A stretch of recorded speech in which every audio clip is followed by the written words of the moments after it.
What is going on, everybody? This is Mike Hughes, and you're listening to Mike on the Mic. I'm sitting here yet again with none other than Kevin, Ohio State God, the man, the myth, the legend, Nation podcast himself. What's going on, Kev?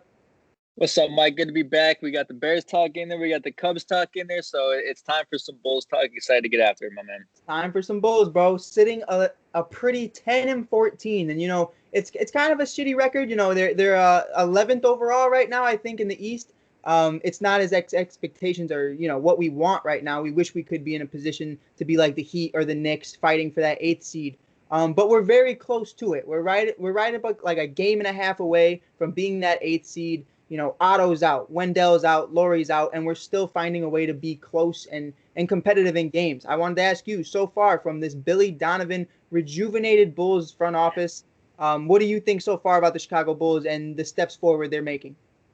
Well, you gotta like what you see, right? I mean, how can you be upset? Like the thing is, last year, I would turn on ESPN and they'd be down 30 in the first half, and there was no care in the world as to what they were going to do in each game. You knew that maybe they'd pull off a win against the Kings or they'd pull off a win against the lowly Cavaliers. You know what I mean? But now you look at, some of these teams on their schedule. They play the Clippers tonight. We're recording this on Friday, February 12th. They went, toe-to-toe, head-to-head with the Clippers. I believe the final score is 130-127. Clippers won that game, but they were close. They took it to the Lakers early on and then they lost to them by 11 just a few weeks ago. Like, this is an inspired team and it's a different team and it's visible. It's not one of those things where the data just shows that they're keeping games closer, guys are scoring more points, guys like Thad Young are improving, because that data is there. But just empirically, like watching them play, you can tell this is an inspired basketball team. The fans are excited about it. It's fun to watch. It's exciting. There's a future and there's hope. You know what I mean? In the Jim Boylen era, every time you watch the game, you're like, where is this going to go next year? Your supposedly bright stars aren't doing anything. They're not getting any better. Players aren't developing. You're finally starting to see that development under Billy Donovan, and it starts with one guy, Zach LaVine, who by all means should be an all-star, but it also trickles down to Coby White. Laurie Markkinen, when healthy, has been a lot better this year. A guy that we've talked about in the past, Thad Young, has been really, really effective as that kind of sixth guy off the bench. So,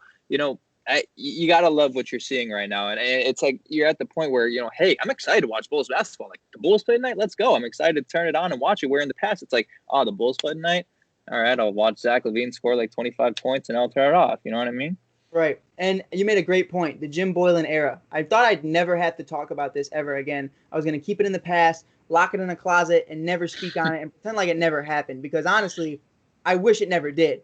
But to just think what this team could have been development-wise had they had someone like Billy Donovan or, honestly, Fred. Fred Hoiberg was not, honestly, the worst option to have last year. I think we should have kept him just for that final year. Jim Boylen was obviously a high school basketball coach. Laurie Markkinen, just because you're 7 feet tall, we're going to put you in the paint. That should have never happened. That should have never been the case. Thaddeus Young. When we signed Thaddeus Young, and I think a lot of Bulls fans feel this way as well, I thought it was going to be an amazing signing. I thought this guy had the potential to be not only a starter, because, at the time we didn't have Patrick Williams and we didn't have Otto at the time.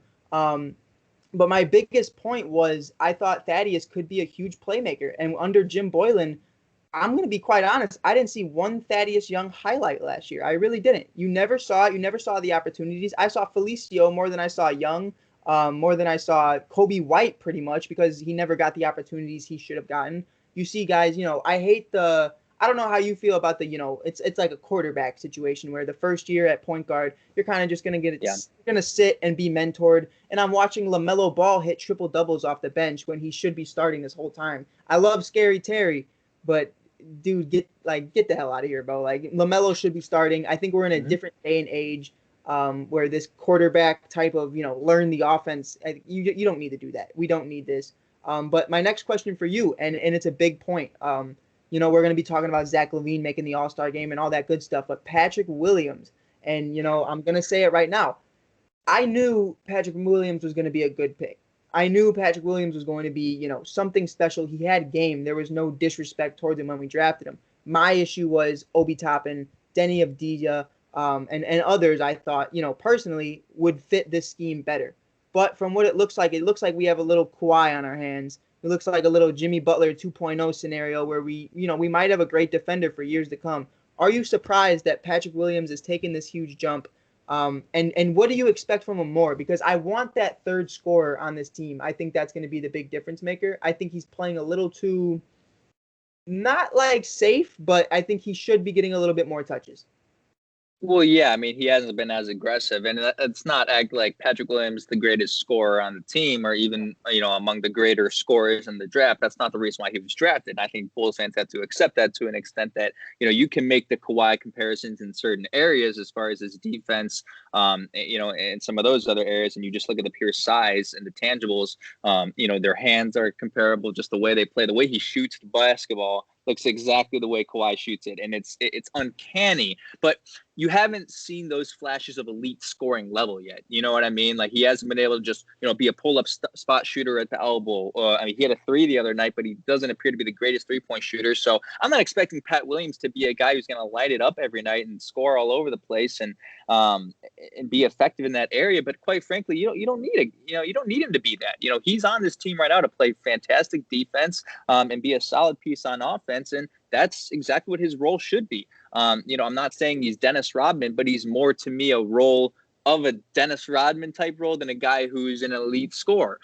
So that's the way I see it right now. But, that narrative could change based on the amount of times he shoots the basketball. And this comes with a lot of rookies, especially one who doesn't shoot that well, is they're afraid to shoot and they don't have the confidence. We saw that with Laurie Markkinen, right?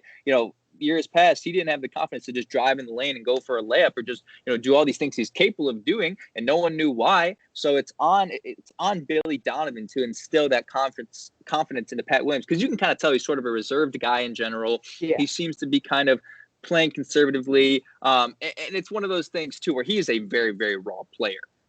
As a rookie, you get certain rookies like a LaMelo Ball who, like, look, this guy's been playing professional basketball overseas. Like, he may be more equipped for this moment than the guy. Yes, Patrick Williams played in Florida State, but he was always a sixth man. He was never really a starter. He was never really the guy with all the attention. Like, this is a bigger moment for him compared to some of those other guys, even like an Obi Toppin. So for a guy like him to gain confidence, it's going to take a little bit more time. And that's just one of those things as Bulls fans you're going to have to be willing to work with. Hopefully that process is expedited with Billy Donovan, as if differently, if it were under Jim Boylen, I would have no faith that process would be expedited. But I do believe in Billy Donovan's ability to get the most out of his players and get the most out of Patrick Williams. And hopefully, relatively soon you'll start to see P. Will get in there and make those tons of plays where you're like, okay, he's confident down the stretch in the fourth quarter.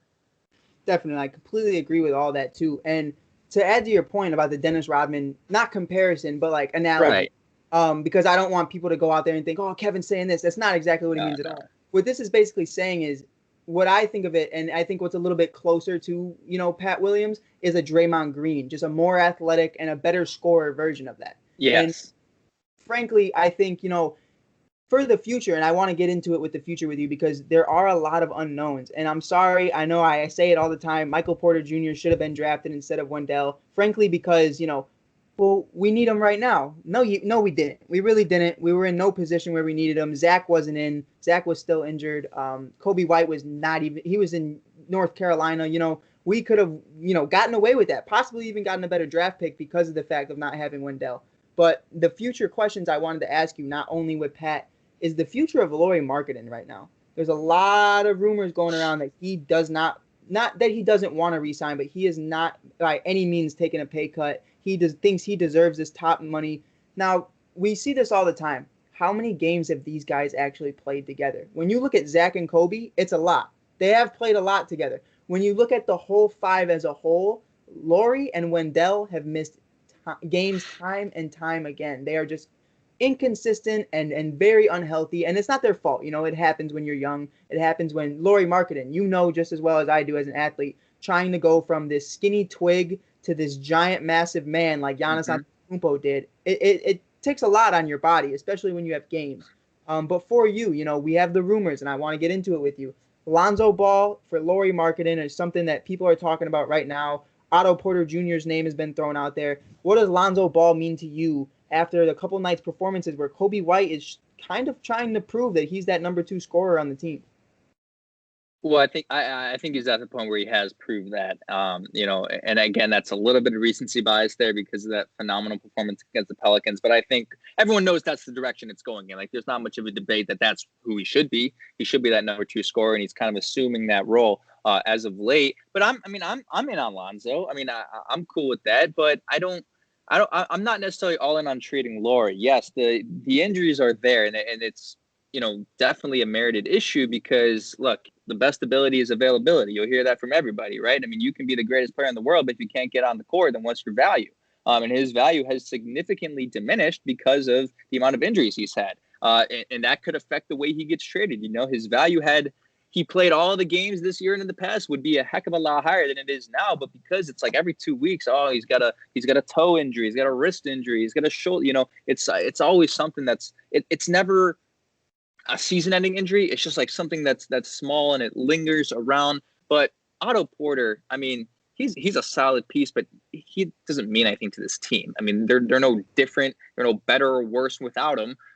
You can trade him away if you can somehow trade him and maybe a second rounder for Lonzo. To me, they might be asking for more than that, but to me, that's ideal. You can get a guy like Lonzo who's, I would say, significantly improved this year. He's shooting the basketball a little bit better. We know his ability to pass the ball and kind of be a facilitator on offense. Sorry. I'm in for a trade, and I think they'll do something. They're at that point where, this is the 11th team in the East, and they're one game out of the playoffs. This isn't a situation where they're just thinking tank, we'll save a draft pick and we'll do it again next year. Now, quite frankly, I don't think that's how Arturas Karnisovas wants to run this team. Traditionally, in the Garpax era, it would be that ideology, right? Okay, it doesn't look too good. Here we are at the trade deadline. Let's not do anything too significant because we know we don't have a chance to make the playoffs. This team has a clear chance to make the playoffs. And I'm not going to say they're going to do anything, even if they are the 8 or 7 seed, but this is a team that can score really well and play good defense at times. I guess you never know. So, screw it. I would love to see Arturas go out there and make a move. And maybe Mike, maybe they're making a move bigger than Lonzo Ball. I know Bradley Beal says he wants to stay in Washington. But at some point that's out of his control. If they feel like they're better off without him and I don't know. I'm just throwing things out there. There's a few other guys on the market, maybe an Andre Drummond, some of those big men who we've talked about because Wendell's injured, trade Wendell for a different big man. I'm in for something like that as well. But I think a move will be made, and quite frankly, it could be a splash move. I definitely agree with you that Bradley Beal one, a little interesting, little spicy hot take there. My thing with that and my thing with Bradley is, it's not more of a basketball decision. It's more of a business decision. Who's bringing in views to games? Who's bringing in, obviously not tickets right now, but the only person that matters to the Washington Wizards right now is Bradley Beal. So I think, until it starts to get a little toxic, I think we're really not going to see anything happen. And Bradley Beal has made it a point. We hear it all the time. I want to be here forever. I want to be here forever. Hear it from Paul George every single year, and every other year he's on a different team. So, you take that for what it is. It's more of a professional thing. We hear Mitchell Trubisky, I want to be a Chicago Bear for life. And the other day he says, I have no interest in re-signing. So it's one of those things, you kind of just say what you have to, but I don't think Bradley gets moved by the deadline. But for me, and what you thought, personally, I got him up here. That's my dog for life. I really thought, Otto Porter Jr., a second-round pick, give me Blake Griffin and Derrick Rose. I'll eat up both of those contracts. I thought that would be solid veterans to have. Obviously neither of them start, but now we see Derrick Rose on the Knicks. We see guys making moves, and, to add Lonzo and to hear that Lonzo's camp thinks that Chicago would be the best fit for him, I think speaks volumes. Because when is the last time we actually heard somebody wanted to come here? It was Dwayne Wade, and the only reason he wanted to come here is because he wanted to say he played for his hometown. But for you, do you think that there's anything with that? Do you think there's anything that shows, I know it's just Lonzo Ball. It's not a big market. It's not a James Harden type of guy. But the fact that, there's talk that people want to play in Chicago again. And do you think, obviously we missed out on Anthony Davis. I was really praying on that 1-year deal from the Lakers, but it's long-term now. But, Kawhi is a free agent. We got other guy. Paul George is not, he's locked up too. But we got interesting guys heading in the free agency. Do you think Chicago is a huge land market? Do you think it's going to be something that kind of peaks again like it did back in 2010. It should. Mike, it's astonishing that for the past 10 years, they were unable to grab free agents like Carmelo Anthony and Anthony Davis and guys who were. I mean, it's unbelievable how their inability to do it. I mean, this is one of the most storied franchises in the NBA. It's the Chicago market. It's Jordan's world. Like people want to play for the Chicago Bulls, man. Right. And it was simply the ineffectiveness of the front office. But things are changing. And well, part of the reason too was, at least for the past 5 years, there was no direction. There was no hope that this team can make the playoffs. And when a superstar, that's one of the main things a superstar considers, at least superstars who are keen on winning, is let me go to a team that is built, not necessarily now, but within the next 3-4 years to win a championship. And it's a little bit more difficult because in the NBA, what do they want to do? They want to pair up with another superstar. And the Bulls didn't really have one of those for a long time. But now, you have a superstar, and I'll say it, a superstar in Zach LaVine. You're going to see some of these guys in free agency say, hey, you know what? Let's, we don't necessarily need a big three. Let's go with a big two. Big twos are kind of the thing now as well after LeBron and Anthony Davis. I can pair up with Zach LaVine, and we can do a little bit of damage. That's what people are saying to themselves. And again, speaking to the other points that I made, Arturas is there. He's different and he's better. This is a team with a little bit of a direction, a little bit of hope. And then you have all the other things, Jordan's world and Chicago and all there, that is also right there for the taking. So they will be an attractive landing spot. And I have yet to look at the full list of free agents, but there are some big names out there. And there's going to be guys looking for Supermax contracts, but the Bulls can afford it. And I swear, if they trade Lonzo Ball, if they trade Zach LaVine, there's reports that they won't, but if they trade Zach LaVine, you can just throw everything I said away. I mean, it would make no sense, but I think Arturas is smarter than that, and the people who are generating these rumors are just, thirsty Twitter profiles looking for some sort of page clicks.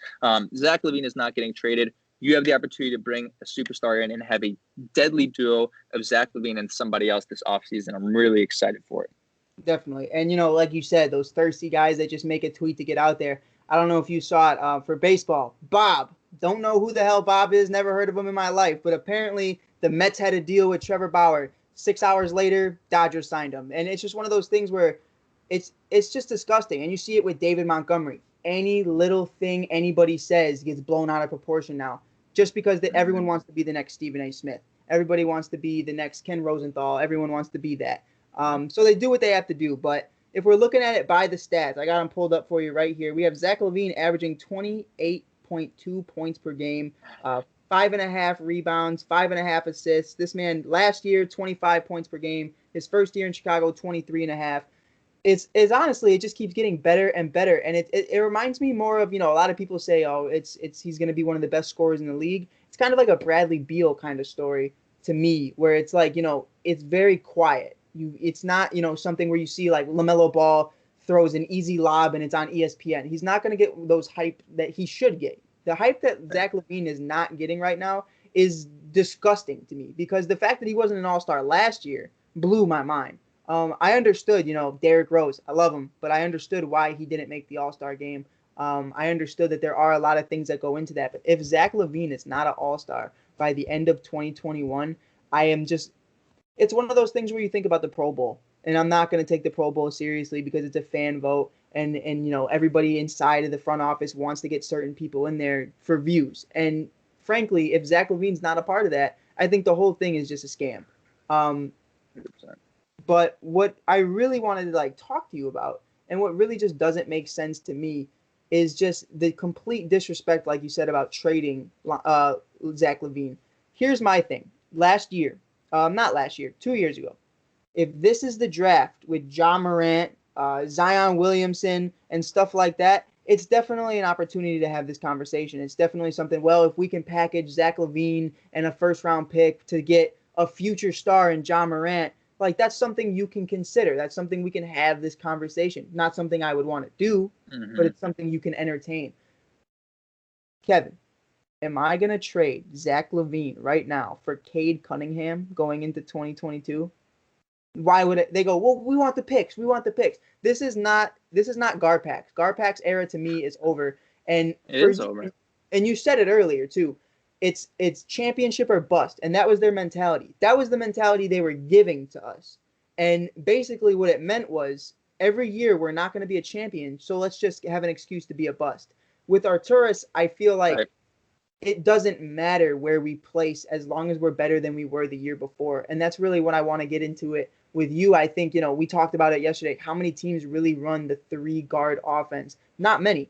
And, I would hate to put Coby White off on the bench after that historic night. If you don't know, the greatest backcourt to ever do it, statistically now speaking. Coby White and Zach LaVine, 2 threes. Let me pull it up real quick. I got it right here. The actual report. Zach LaVine, 46 points, 7 rebounds, 9 for 14. Coby White, 30 points, 7 rebounds, 8 for 17.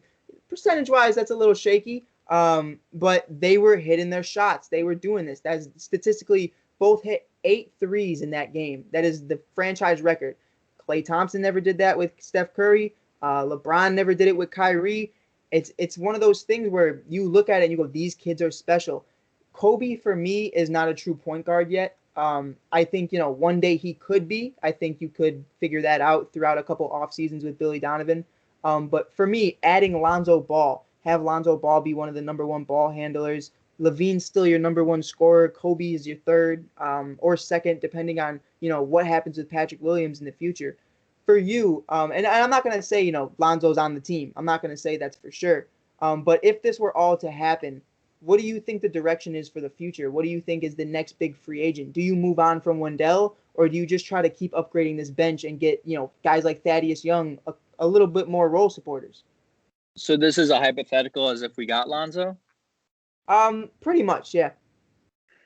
Yeah, I mean, there is one thing that it depends also, what you give away, because I don't know if Wendell is on the block, but what if you gave away Wendell? I mean, I doubt it, because if you were trading with the Pelicans, they have Zion and Steven Adams.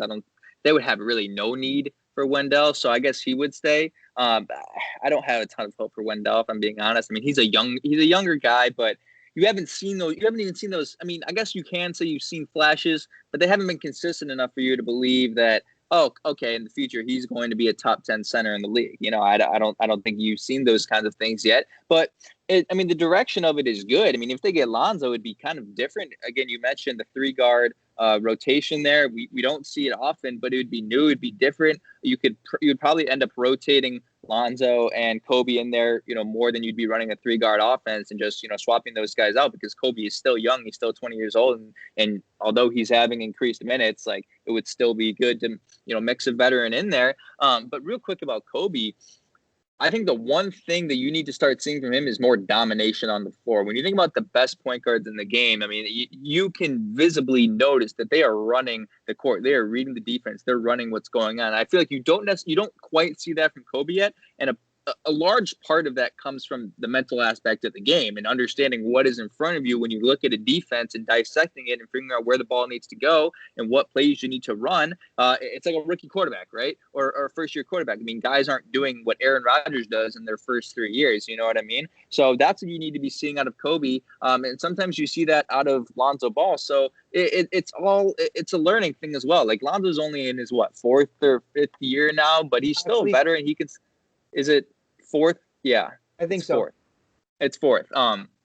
But he's getting better. I mean, he's a guy that can help out the team in a lot of ways and help out Coby and help out a lot of those guys. So, I mean, I'm excited for it. I'm kind of excited for it. If that happens, I'm not saying it's going to happen. But again, right? I mean, you mentioned early on, I mean, how about a guy wanting to come to Chicago? I mean, I feel like we just don't hear reports that often that a guy wants to come play for a team, but it's evidence that, he sees something. He sees potential in Coby. He sees potential in a lot of these other guys, and he knows that he can work well in that system and work well with Billy Donovan, and that's really the most important thing.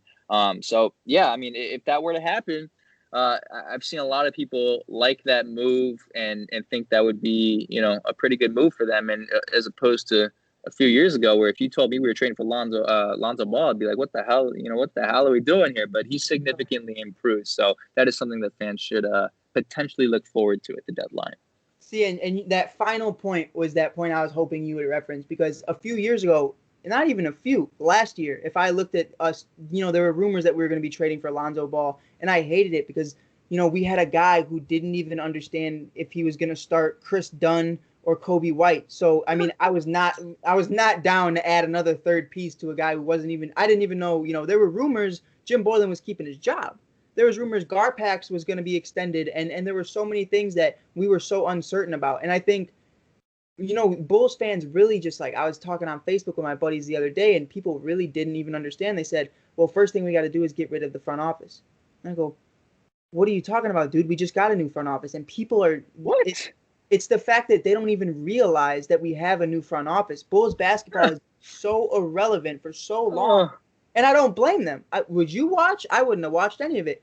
3 years ago, Cameron Payne was one of our starting point guards. It's one of those things. And I don't care what you say right now.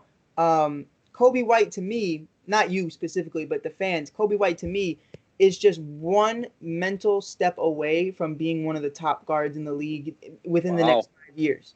I truly believe that. And here's why I say that. Coby White, I got him on my fantasy team. And here's exactly what you're saying. One night, he'll give me 55. And the next night, he'll give me 9. And I'll go, it's just the inconsistency depending on who he's playing against. And it's the fact that, I think when he plays teams he's been playing more and more of, he's starting to actually being able to read the floor, read the offense. Mm-hmm. But right now, and you made it a point to where, he's not being dominant. He's not trying to do it for himself. And that Kyrie Irving mentality of just completely locking somebody up and just reading the floor. What he's doing, he's kind of riding the wave with Zach LaVine. Not saying Zach LaVine's carrying him, but Zach LaVine's kind of trying to show him the ropes. And, obviously he's a shooting guard. He's not going to know everything.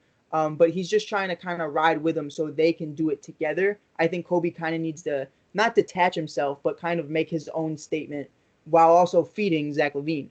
But, we have a lot of hypotheticals. We have a lot of things to talk about. One of the biggest key points, and I think no one's talking about it, Brandon Ingram is a free agent at the end of this year. Brandon Ingram, to me, also on my fantasy team, been killing it.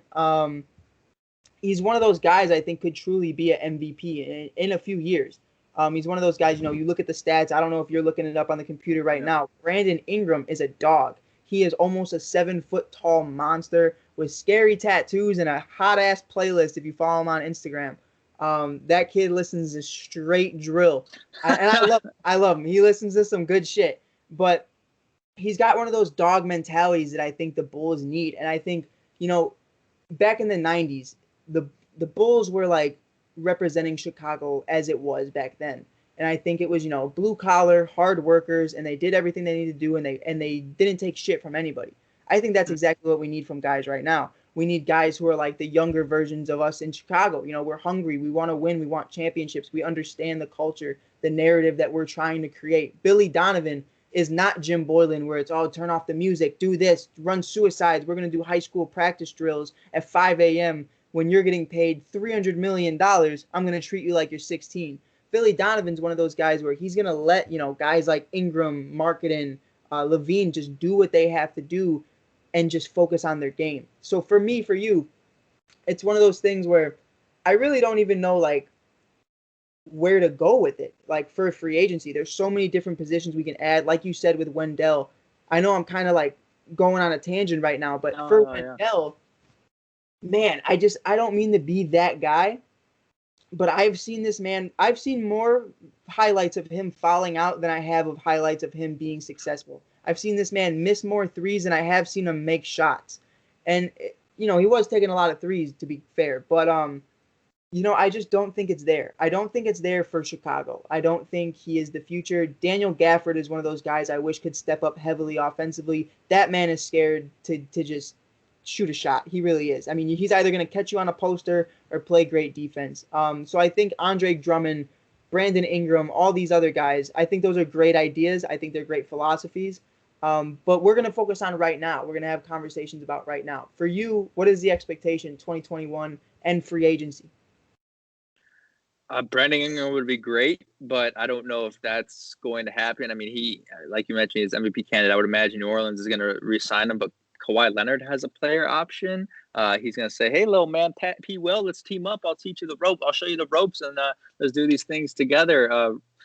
Rudy Gobert is a free agent, and I feel like this is a time where the Jazz are at a point, the Jazz are playing damn good basketball. I don't know if you watched that. I think the Jazz played the Celtics a few nights ago, and they just dominated. It was a great game. But like people are like, holy crap, the Jazz are really good. I think they've won like 13 or 14 or something crazy like that. Like this could be their year, they believe, to win a championship. And if they don't do so, maybe they don't want to run it back. I don't know. Rudy Gobert is out there, and he could potentially be that guy who replaces Wendell in the event that happens. Victor Oladipo, I'm just throwing names out here. Drew Holiday, Kyle Lowry. I mean, point guard probably isn't the position we should be looking at necessarily. If you, depending on how you believe about Coby, and of course, if we do think they're going to get Lonzo, maybe point guard's not a good place to look, but there's names out there. Blake Griffin's horrible. Don't give me any of that. He's having, listen to this, Mike. Blake Griffin hasn't dunked the basketball since 2019. I did see that. What in the? I mean, that is astonishing to me. But I would look for them to target. Again, it's so hard to go through these hypotheticals because it's very dependent on what happens at the trade deadline. But I could 100% see them going after a center. If Wendell comes back, and he's supposed to come back in a few days, he's a game time decision tonight, but I don't think he's going to play. If he comes back and he really starts to struggle, this is the litmus test for Wendell. This is the litmus test right here. I mean, you've got, I don't even know exactly how many games yet. You got more than half the season left.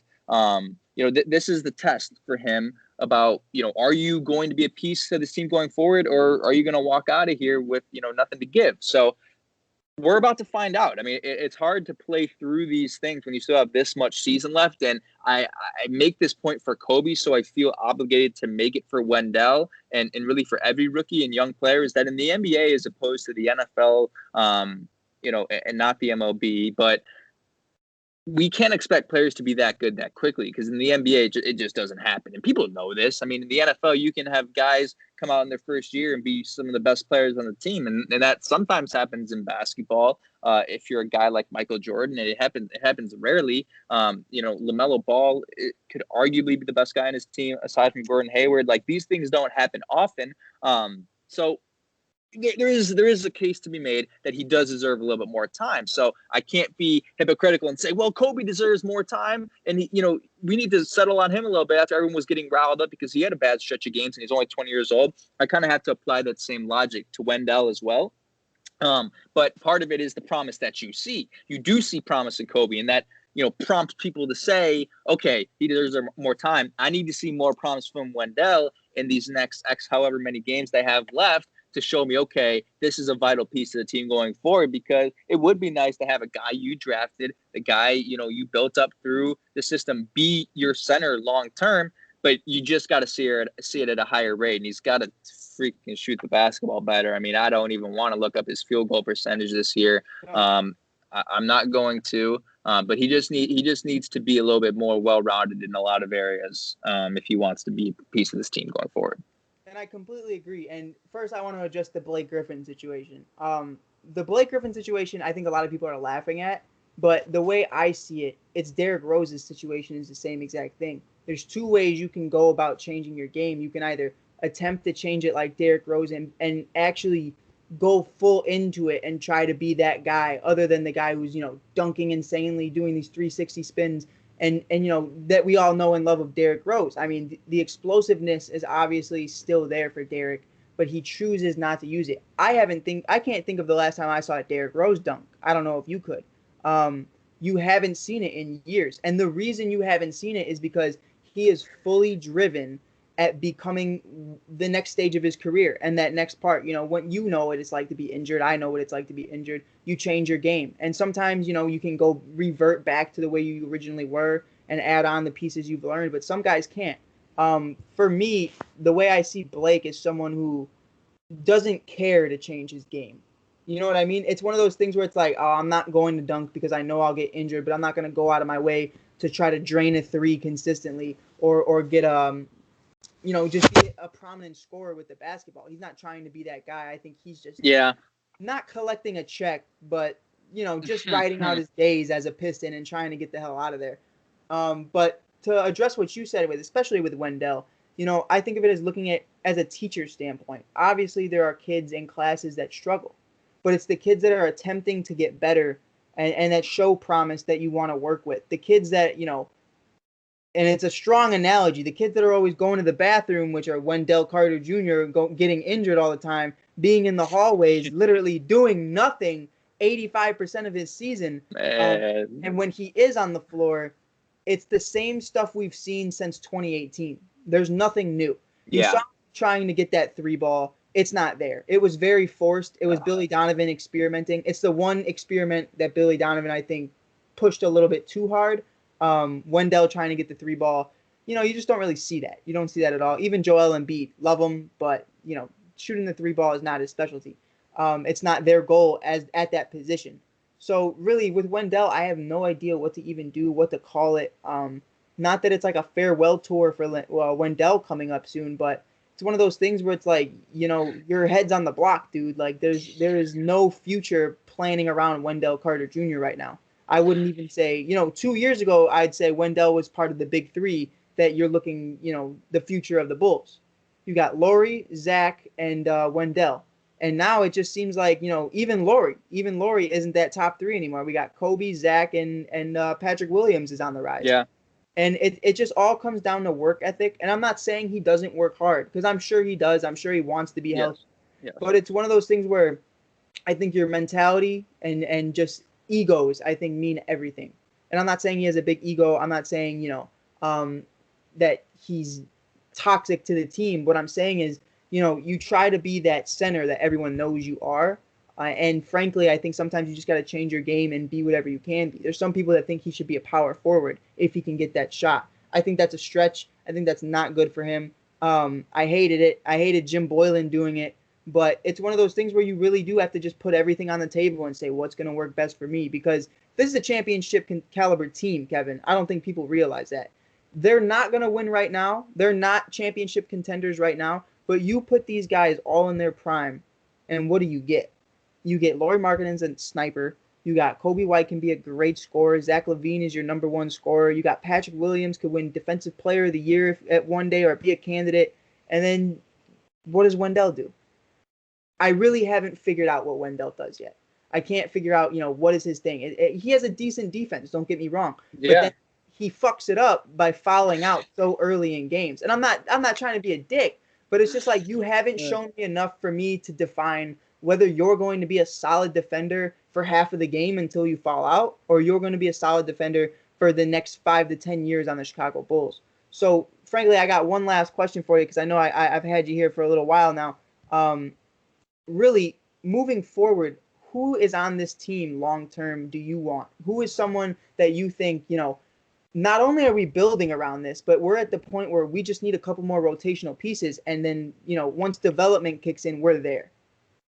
Well, you're building around Zach LaVine for the next 5, 6, 7 years. I mean, that should be no question. You cannot let go of Zach LaVine. You simply can't do it, whether it's now in the trade deadline or in the future when he becomes a free agent. You cannot let go of Zach LaVine. When his contract is up, I don't know when it is. I would imagine 2022. That sounds about right. Give him the Supermax. He deserves the Supermax. He is the guy.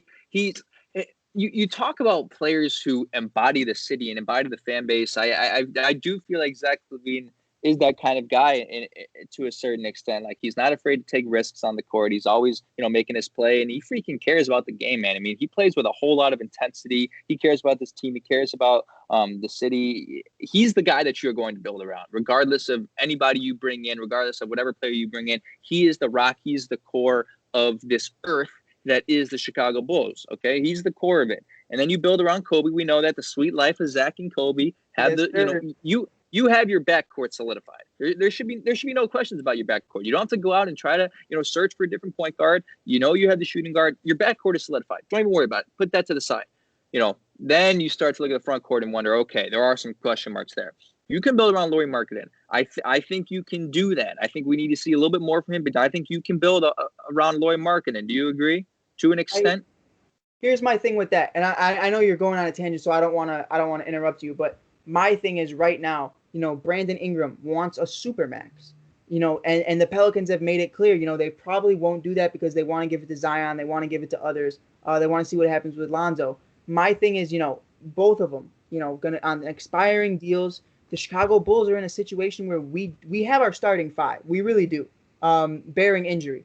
Now, not saying, I'm not trying to get in these hypotheticals, but if it came down to it and I could add Brandon Ingram for Laurie Marketing and maybe 3 first-round picks, 2 first-round picks, whatever it has to be, I'm Yeah. completely comfortable with moving Laurie and getting a solidified star.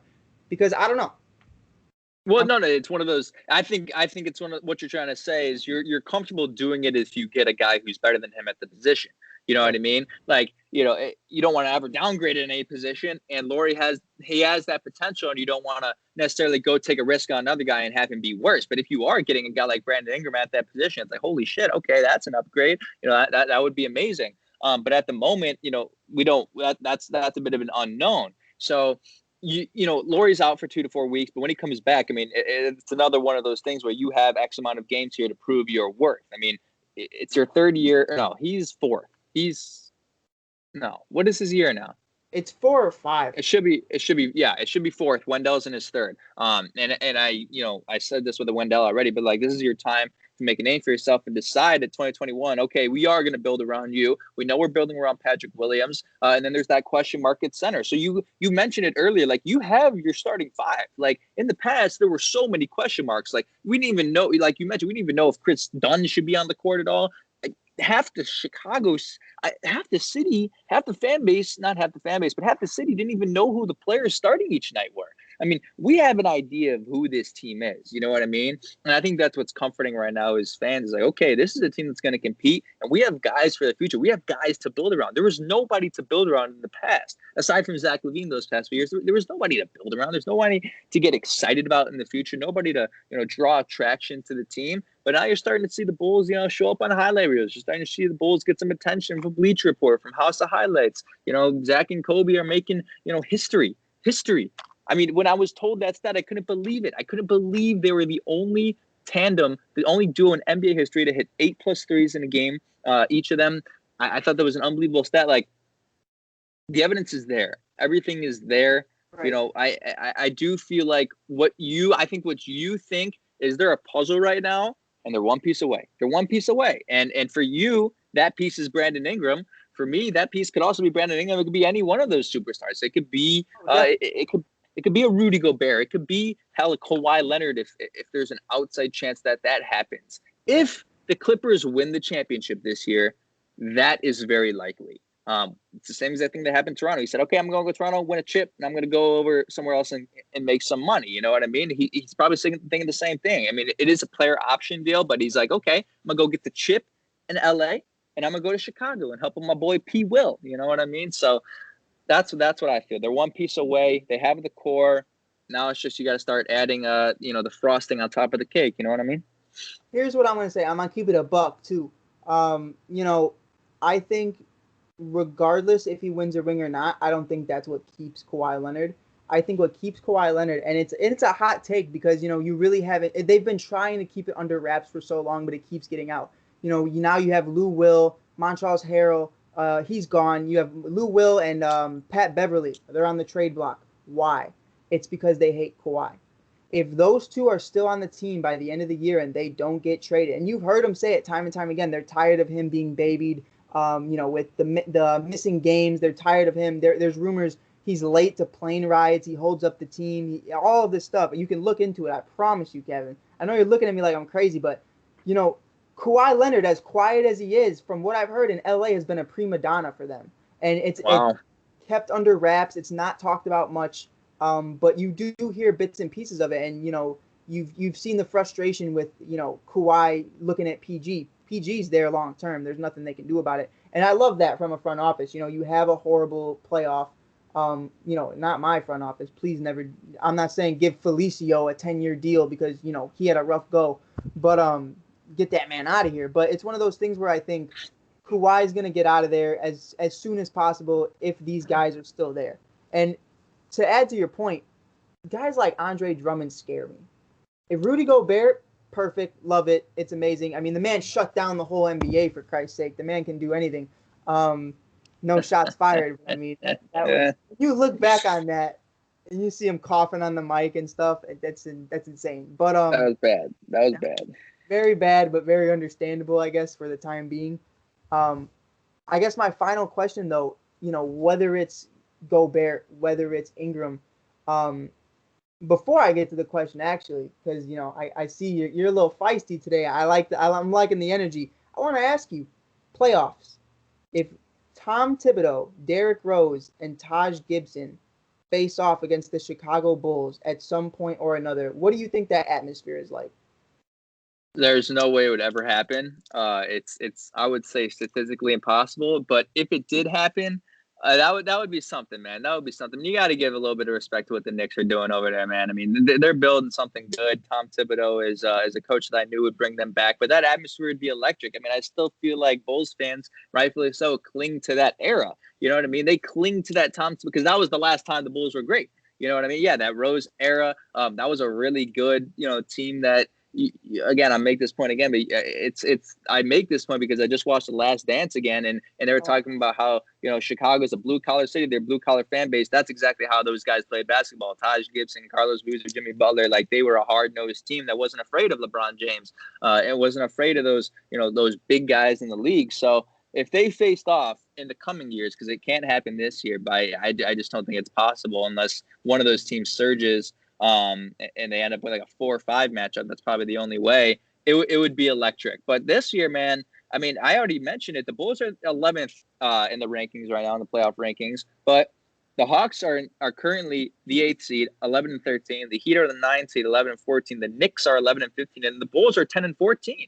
Like if the Bulls win, if the sixth seed right now is the Raptors at 12 and 14. If the Bulls get up there, they're the 6th seed in the East. Like they are close, man. And to me, like aside from the Bucks and the Nets, like the 76ers are a beatable team. If the Bulls got in at 8, and they didn't have to play Brooklyn, they didn't have to play Milwaukee, I think they could have a chance against Philly. I mean, this is a team that's been choking in the playoffs. They are a good team, but they always don't seem to get it going in the playoffs. Joel Embiid plays like an MVP in the regular season. When he gets to the postseason, he either can't get enough help or he can't pull it off on his own.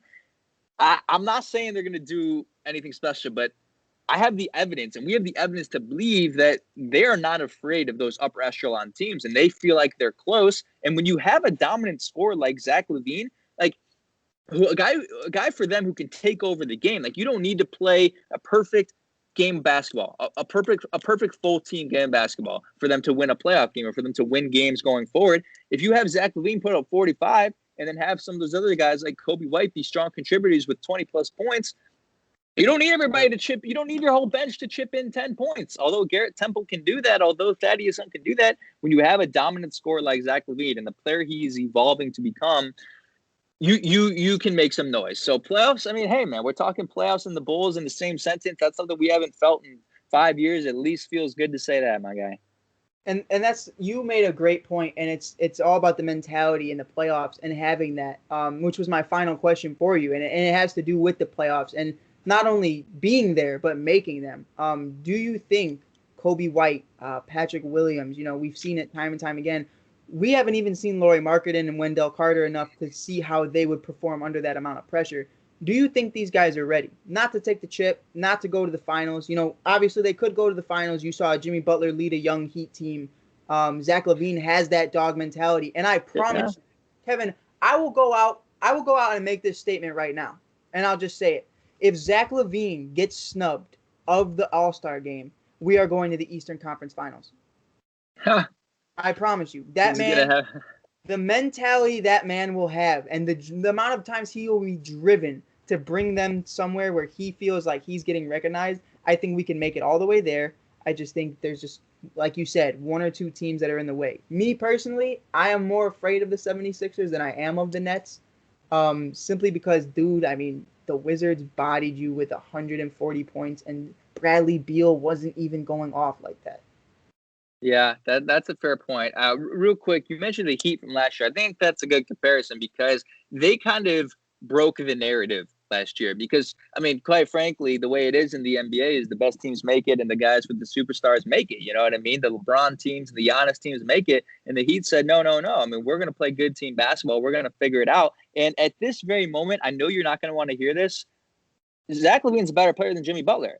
As of 5:34, as of 5:34 p.m. on Friday, February 12th, Zach LaVine's the better player. He's the better scorer. He's not quite a better defender. He's not even close to Jimmy Butler as a defender. But as an overall player, I will say Zach LaVine is the better player. Problem is, they don't have a Bam Adebayo. You know what I mean? They don't have that one guy inside who can dominate in the paint and go up against guys like Anthony Davis and go up against guys like Giannis Antetokounmpo inside. You know what I mean? They don't have that exact guy right now. But Goran Dragic, Kobe White, I guess those guys are comparable. I'm just throwing things out there. But what was your question again? Sorry, I went off on a tangent.